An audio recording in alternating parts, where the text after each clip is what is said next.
ऐसा लगता है कि आप फ्लैट में रह रही हैं। क्या आपको आवास वगैरह नहीं मिला है? इस कच्चे मकान की क्या हालत है? क्या अभी ये प्रॉपर है कि कहीं गिरा उरा भी है? कहाँ गिरा है, जरा दिखाइए। आइए देखिए, रीटा जी के ताजमहल में हम लोग प्रवेश करने वाले हैं। इसीलिए देखिए कि आज भी इस जर्जर अवस्था में रहने के लिए मजबूर है। वहाँ से देखिए, ऐसे ऐसे घरों में आज भी लोग कानूनी के लोग रह रहे हैं कि जहाँ पे दीवारें गिरी हुई हैं और कच्चे ईंटे की दीवार है, पता नहीं कब राम भरोसे खड़ा है। अगर हल्का सा भी बारिश या तूफान गिरेगा तो शायद ये झोपड़ा गिर जाएगा। अगर झोपड़ा गिर जाता है और इसमें लोग रहते हैं तो उनकी जान भी चली जा सकती है। तो हमें सरकार से निवेदन है कि कृपया कानू डी पे विशेष ध्यान दीजिए, ताकि यहाँ के गरीब तबके के लोगों को कम से कम पीने के लिए पानी और रहने के लिए छोटा मोटा घर मिल सके। संगीता जी, किसका घर है? आपके ससुर जी का घर है। काफी अच्छा है, काफी मजबूत भी है। क्या आप लोगों को आवास नहीं मिला? नहीं, अभी ना मिला ना, 4 भाई हैं।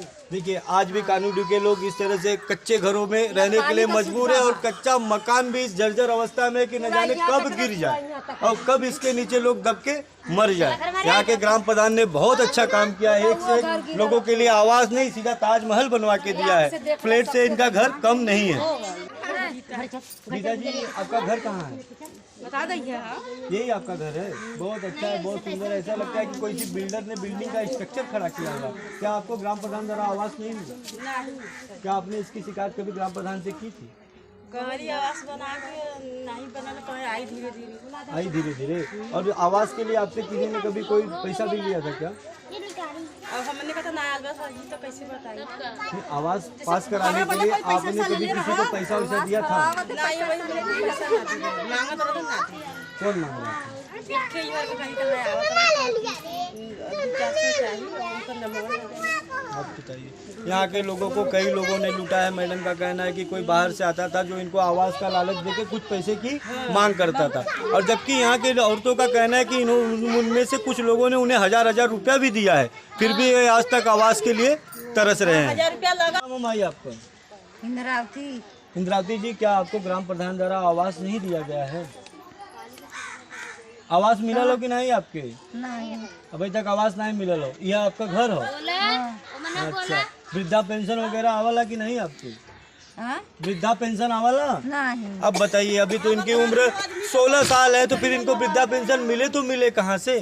इतने अच्छे बंगले में रहती हैं, फिर भी इन्हें घर की आवश्यकता है। अब बताइए, कानीडू के लोगों के पास आज भी ना रहने के लिए घर है और ना ही ऐसी विधवा बुढ़ियाओं के लिए वृद्धा पेंशन की योजना भी नहीं करा के दिए हैं यहाँ के प्रधान। यहाँ के प्रधान इतना अच्छा काम करते हैं कि ताकि इनके ग्राम सभा में सभी लोग सुख और शांति से रहें। ऐसे में इस बेचारी की हालत आप देख सकते हैं। माई जी हैं हमारी, ना इनके लिए वृद्धा पेंशन है और ना ही इनको रहने के लिए मकान है। ऐसे में गरीब बेचारा जाए तो जाए कहाँ? अभी ना इनकी ऐसी अवस्था है कि कहीं जाके भाग दौड़ करके अपना काम करा ले। तो यहाँ के प्रधान जी ने इतना अच्छा काम किया है, इतना अच्छा काम किया है कि लोग, यहाँ की जनता खाली तारीफ करते करते थक जा रही है। आपका रिया जी, आपका घर तो बहुत सुंदर है। आपको आवास वास मिला है कि नहीं? नहीं मिला है। शौचालय मिला है। शौचालय, चलिए राम भरोसे हिंदू होटल, इनको बेचारी को शौचालय मिल गया, लेकिन घर अभी तक नहीं मिल पाया। आज भी ये कच्चे और टूटे फूटे मकानों में रहने के लिए मजबूर है। इनके बच्चे भी होंगे, यहीं में रहते हैं। खुदा न खास्ता कभी कोई, भगवान न करे, कभी कोई अगर ऐसा हादसा हो जाता है तो ये तो घर में अपने बच्चों के समझ में दब जाएंगी। तो हमारा प्रशासन से अनुरोध है कि कानून डी पे विशेष ध्यान देते हुए यहाँ को लोगों को कम से कम पीने के लिए पानी और रहने के लिए घर उपलब्ध कराया जाए, ताकि ये लोग चैन से आराम से रह सके। अरे सर जी, यो हमसे बतियावा कि मोदी जी अभी मोदी दे दिलन चूल्हा दे देलन गैस दे देलन। ओकर कितना महंगाई चपले हन कि आदमी जनता भरा ना पाता। गरीब लोग कहाँ से भराई? सबकी नौकरी चाकरी है का? गरीब कमाना रोज कमाता। इतना महंगाई 1100-1200 भराई लगा था, गैस कहाँ गरीब कहियन जी। मोदी के राज में गरीबों का शोषण हो रहा है। लोगों का कहना है कि किसी को तो उज्ज्वला गैस मिल गया है, लेकिन अब गैस के सिलेंडर बढ़ाने में इतनी महंगाई हुई कि सिलेंडर होते हुए भी उसको नहीं भरा पा रहे हैं। लकड़ी के ईंधन पे खाना बना रहे हैं। उनके उज्ज्वला से अच्छा होता कि अगर वो इन लोगों के लिए कुछ अच्छा घर और चलने के लिए रास्ते और पीने के लिए पानी बनवा दिए होते तो कम से कम ये बेचारे को इन सब झंझटों से तो मुक्ति मिल जाती। और आपके ग्राम प्रधान कितने साल तक इस गांव के प्रधान थे? 10 साल। लक्ष्मी क्या नाम था? छेदी प्रधान जी का उनका एक कार्यकाल 10 वर्षों का था। 10 वर्षों में उन्होंने देखो कितनी अच्छी तरक्की कर दी है कि यहाँ के लोग काफ़ी खुश हैं, काफ़ी आराम में रह रहे हैं। ऐसे प्रधान के बारे में क्या कहा जाए कि जो गरीबों का भी हक खा जा रहा है और ना ही लोगों के लिए शौचालय और ना ही लोगों के लिए घर उपलब्ध करा पा रहा है। संगीता राजभर जी, ये बताइए कि आपके लिए अभी तक आवास की व्यवस्था हुई है कि नहीं? नहीं, कुछ नहीं है, ना पैखाना है, ना आवास है, ना कार्ड है, कुछ भी नहीं है। आपको अभी तक शौचालय भी नहीं मिला है? नहीं। अब बताइए, संगीता जी की हालत तो काफ़ी दयनीय है। इनका कहना है कि ना इनके लिए अभी तक राशन कार्ड बना है और ना ही शौचालय है और ना ही घर की व्यवस्था है। जबकि इस गांव में 10 साल तक एक ही आदमी की प्रधानी थी, छेदी लाल। छेदी लाल ने इतना अच्छा काम किया है कि आज संगीता जी एकदम खुश है और अपने बंगले के सामने खड़ी होके उसका फोटो खिंचवा कर रही है ताकि प्रधान जी की तरक्की लोगों तक पहुंच सके। राम भरोसे जी, ये बताइए कि ये घर आपका है? जी, आपने इसे अपने पैसे से बनवाया या ग्राम प्रधान द्वारा इसे बनाया गया? नहीं, अपना मतलब किस्त वाला पैसा उठा के। किस्त वाला पैसा यानी समूह का पैसा उठा के। तो आपने इस मकान के लिए या आवास के लिए कभी अपने ग्राम प्रधान से बात नहीं की? किए, मगर कई बार अथवा भरे, दिया नहीं। तो ग्राम प्रधान ने आपसे आवास के लिए फार्म भरवाया लेकिन आवास आज तक मिले नहीं। तो क्या उन्होंने आवास का फार्म भरवाते हुए कुछ पैसे की भी मांग की थी? 10,000 मांग किए। क्या कि आवास आप मुझे 10,000 दो, मैं आपको आवास दूंगा। कौन है आपके ग्राम के प्रधान? ये क्या नाम है उनका? छेदी प्रधान। छेदी प्रधान ने इनसे आवास पास कराने के लिए 10,000 रुपए की मांग की थी। दिए हैं, हमारे मम्मी पापा का आया है, तो अभी उसमें दिए तक हम लोग। उन्होंने इनके लिए कोई व्यवस्था नहीं किया है और इनका कहना है कि इनके मम्मी पापा का जब आवास आया था तो उसमें से उन्होंने 10-10 हजार रुपए दिए थे। क्या नाम है आपके पिताजी का?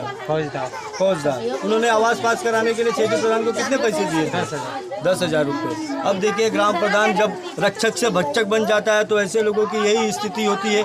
गरीबों के आवास में से भी उनको कमीशन चाहिए, यानी हर काम बिना दक्षिणा के नहीं हो सकता। छेदी जी, आपसे रिक्वेस्ट है कि आप अपनी गरीब जनता का ध्यान रखें और कम से कम इन लोगों को रहने के लिए तो व्यवस्था कराएं।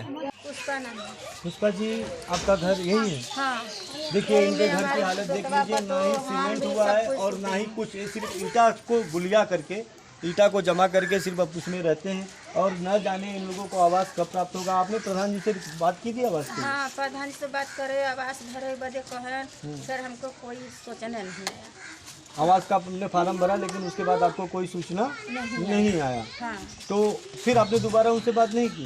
किए तो कहा कि चलो का हम अपने घर से देंगे क्या, यही भाषा बोले, फिर हम दोबारा नहीं। प्रधान जी का कहना है कि क्या आवास हम अपने घर से देंगे क्या, लेकिन आवास उनको अपने घर से नहीं गवर्नमेंट द्वारा दिलाना था, जबकि उसके लिए भी वो 10-10 हजार रुपये भी ले रहे हैं। फिर भी पैसे लेने के बावजूद आज भी लोगों को आवास प्राप्त नहीं हुआ है। ऐसे छोटे छोटे बच्चों के साथ में रहने के लिए इस घर में मजबूर है। अगर भगवान कभी कोई हादसा कर दे तो शायद यहाँ पे जान माल की ज़्यादा से ज़्यादा नुकसान होगा। तो ग्राम प्रधान छेदी जी की तरक्की को आज हम पूरी दुनिया को दिखाएंगे कि किस तरह से उन्होंने अपने गांव को तरक्की के मोड़ पे लाया है और किस तरह से उनके गांव में हर चीज़ की सुविधाएं हैं। आपका परशुराम जी, आपके ग्राम सभा में लोगों को आवास मिल चुका है, हम देखें काफ़ी लोग सब अच्छे मकानों में रह रहे हैं, तो फिर आपका ये झोपड़ा कैसे रह गया? अरे कहाँ देना प्रधान, कहाँ देना हमके कोई नहीं। तो अपने अरे वृद्धा पेंशन भले अब ऑनलाइन करवली का करवली, कुछ नहीं यार। अच्छा, लेकिन आप तो अभी एकदम जवान है, आपके बाल भी काले हैं, दांत भी सब नहीं आए हैं। 16 साल का भाई, 16 साल के हैं। अब बताइए, ऐसे लोग भी इस गांव में मौजूद है कि जो कि अपनी जवानी में कदम भी नहीं रखे और उनको आवास की जरूरत है। अभी तो इनका ठीक से लगता है कि दांत है ना, दांत आ रहा है अभी भी थोड़ा। अभी दूध का दांत है। तो ग्राम प्रधान से आपने मांग नहीं की थी? प्रधान के तो गरियाई ला। अरे बाप रे बाप, प्रधान के बारे में काफ़ी अच्छे शब्दों से बात करते हैं, उनके लिए बहुत सारा सुविचार है इनके अंदर भरा हुआ, लेकिन ये कैमरे के सामने व्यक्त नहीं कर पाएंगे। ऐसे बुजुर्गों का हाल ये है कि आज भी ये वृद्धा पेंशन जैसी छोटी मोटी चीज़ों के लिए तरस रहे हैं। 60 साल का हो गया तो पेंशन न मिली। 60 साल का हो गया ना पेंशन न मिली, यानी 16 साल से स्टार्ट बन रहा है ना। अच्छा, क्या नाम है आपका? गीता। गीता जी, आपको पीने का पानी कहाँ से मिलता है? अरे हाथ से लेके बिटवा पर से बिटवा पे से। और ये पाइप कैसा लगा हुआ है? दूसरे के चापाकल से लिया दूसरे के चापाकल से। और ये कैसे पाइप लगा हुआ है? ये मतलब लगौले है तो यो पर पनिया नहीं चढ़त। जल निगम द्वारा? हाँ। तो जल निगम द्वारा पैसे तो आपसे बराबर लेने आते हैं। हाँ। लेकिन पानी की व्यवस्था नहीं है। और शौचालय क्या आपके घर में सभी को मिला हुआ है? नहीं, खाली मेरे ससुर के मिलल है ना, हमके मिलल बा ना, हमरे पतोह बेटवन के मिलल बा, किसी को नहीं किसी मिला। के नहीं। खाली वो अब ससुर बताइए, के यहाँ तक कि यहाँ के लोगों के लिए शौचालय की भी व्यवस्था नहीं है, पानी की भी व्यवस्था नहीं है। इनकी ज़िंदगी सिर्फ राम के भरोसे पे बीत रही है। जबकि इस ग्राम सभा में छेदी लाल जी कम से कम 2 बार प्रधान हुए थे। हाँ। 10 साल तक उनकी प्रधानी थी, लेकिन वो अपने क्षेत्र में किसी भी तरह का कोई भी विकास नहीं कर पाए। जहाँ लगोले बन तहाँ के एटीएम लगोले है। वोट में आवा शांति और ऐसे हीरा चला हमारा खाता। खाता हीरावती के नाम से चलता है। तो आपके ग्राम प्रधान द्वारा आवास वगैरह मिला है कि नहीं? आवास हक नाम मिलल। छेदी लाल के राज्य में प्रधानी में आपको आवास मिला था? हाँ, वो मिलल 70,000 आनल। हाँ। अब तो खपड़ा का घर तो 70,000 में से छेदी लाल कितना ले रहे हैं? 10,000। अब बताइए, यहाँ की छोटे मोटे लोगों से भी छेदी प्रधान ने 10,000 रुपया। हाँ, तो 60,000 में कौन घर बनवाई? अब बताइए, माता जी का कहना है कि इनके लिए 70 लाख रुपए पास हुए थे, जिसमें से 10,000 तो प्रधान जी ने ही ले लिए। 70,000 आए। ठीक है, माता जी के लिए 70,000 रुपया आवास का पास हुआ था, जिसमें से भी प्रधान जी ने 10,000 रुपये खा लिए। तो अब बताइए, 60,000 रुपये में माता जी कैसे घर बनाएंगे? तो आपको वृद्धा पेंशन मिलता है कि नहीं? तो वृद्धा पेंशन आपको कैसे मिलेगा? अभी तो आपकी उम्र ही नहीं हुई है, थोड़ा उम्र तो हो जाने दीजिए। मिला तो रहल पहले, जब मोदी भैलन ना तो कट गए। मोदी भैलन तक करी गलो, तब से फिर करवाए तो फिर ना आया। हाँ, कहा हो कि मोदी से आपसे पर्सनल दुश्मनी रहल हुई, ए बदे कट कहते हैं। मोदी नहीं कट करते ना, आपके गांव का प्रधान कट करवावा ले। मोदी जी वहाँ से नहीं देखते नहीं, आपके गांव के प्रधान का कलाबाजी हो। आपको काट के उन्नत दे दी, उनके काट के न दे दी।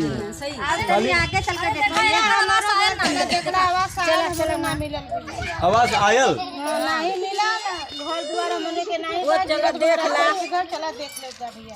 अब बताइए, इनका कहने का नाम आपका? निर्मला जी का कहना है कि इनके नाम पे आवास भी पास हुआ था, लेकिन आज तक इनको आवास नहीं मिल पाया। आवास पास होने की सूचना आपको किसने दी थी? प्रधान जी। तो जब आप प्रधान जी ने बोला कि आपका आवास पास हो गया है, तो कुछ पैसे का भी डिमांड किया था उन्होंने? नहीं, ऐसे नकल फिरा के पाल देखो के घर देखो के कहीं नहीं। तो फिर आपने कांटेक्ट नहीं किया प्रधान जी से कि आप बोले थे हमारा आवास पास हो गया है, तो फिर क्यों नहीं आया? तो कहाँ की आई कहीं नहीं। तो पिक्चर के गाने की तरह हो गया, आई आई आई आई आ जा, लेकिन आया नहीं आज तक इनका प्रधान के कार्यकाल में। प्रधानी भी चल गए, पालिका हो गए, तब वो आना ही। जब प्रधान थे 10 साल तक, तब तक तो उनका आया ही नहीं, लेकिन अब एक ग्राम सभा नगर निगम में चला गया है, तो अब बेचारी का कहाँ से आएगा? ये अभी तक आई पे ही लटके हुए हैं। कानूनी के लोगों ने ग्राम प्रधान पे काफ़ी आरोप लगाए हैं। उनका कहना है कि उन्होंने ना ही आवास पास कराया, और जिन विचारों का आवास भी पास हुआ है उनसे भी उन्होंने 10,000 रुपये लिए हैं। और हम संपर्क करेंगे इनकी बाइट के बारे में लेकर प्रधान जी को। जब हमने संपर्क करना चाहा प्रधान जी से, तो वो बिजी थे और उनका फ़ोन के द्वारा हमारा संपर्क नहीं हो पाया।